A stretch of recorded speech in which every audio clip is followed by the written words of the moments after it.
life with invisible chronic illness, people, your friends, just will not believe you.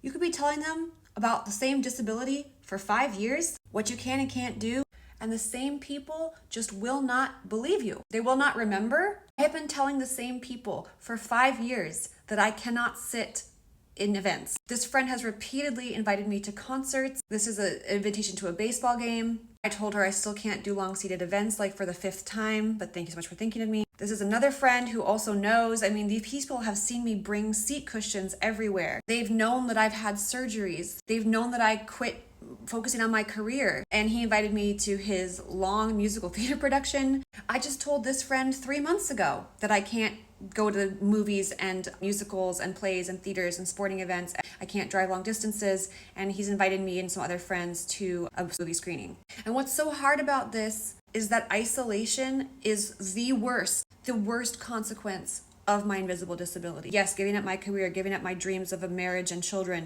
not having any money. It's all awful, but on a day-to-day basis, the worst part is the isolation. I can't just take classes at a junior college or in the community because I can't sit in chairs. I can't go to in-person support groups because I can't sit in the chairs. And yes, I've tried showing up with a yoga mat and lying down outside the circle. It doesn't work. I can't be on the dating apps because that's a whole other kettle of fish, but just trust me when I say it doesn't work. It's too painful for me. I don't have the emotional bandwidth to attempt that with my limitations and pain. And so to have the blessing in my life now of these wonderful friends who think of me, who want to include me in their lives, who get an extra ticket for something and reach out to me, it's my dream come true. After the isolation that I experienced at the beginning of the pandemic when I was first injured in the surgery that left me with pudendal neuralgia, I had already lost a lot of friends, and now I have friends. And I got them by putting myself out there in a way that was extremely difficult. But I started attending meetups, most of which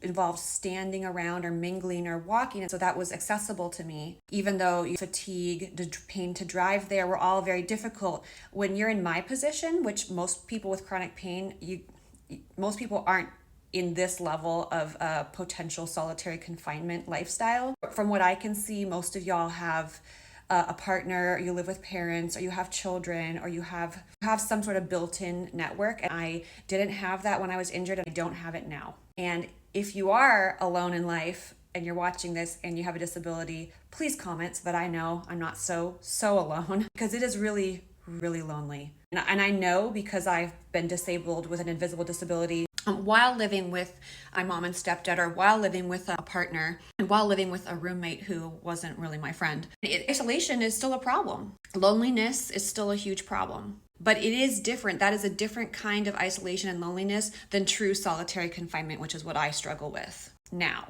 I'm not looking for your opinions on the solutions to that. No offense. So please don't comment that I should live with a roommate. The only work that I can really reasonably within my field of expertise is from home. Plus, I'm pretty limited in my mobility, and I'm basically here almost all day. And the work that I do is extremely noisy. I sing, I play piano, I teach acting, music, and piano lessons. And I used to film a lot of auditions here as well. So I really would need a roommate who wanted to be my friend, first of all, which is harder than it looks. My last roommate was not interested in connection.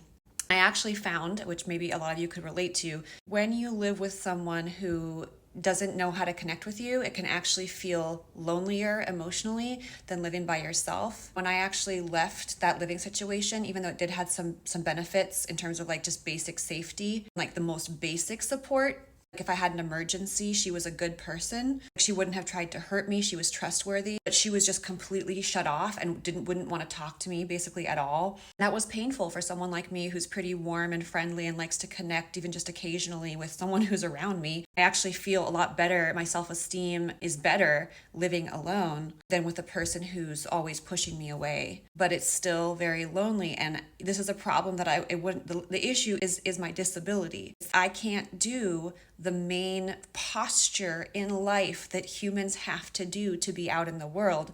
Sitting is so fundamental to our society, and you don't really think about that until you have pudendal neuralgia. Even when I had severe back spasm and sciatica in 2010 and sitting was painful, it was not in the same way where I couldn't even tolerate it.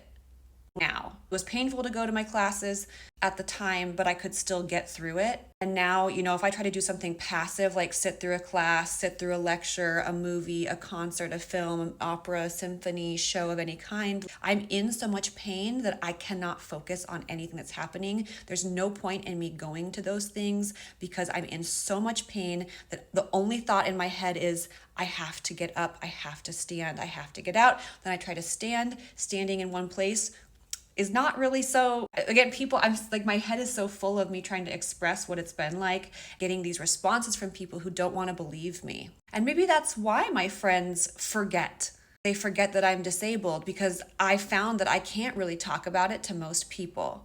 When I say can't, I don't have, again, the emotional capacity to have to basically argue with people about what it's like. When I go out and socialize with my friends, I need to connect with them. I need to have positive enjoyment and laughter.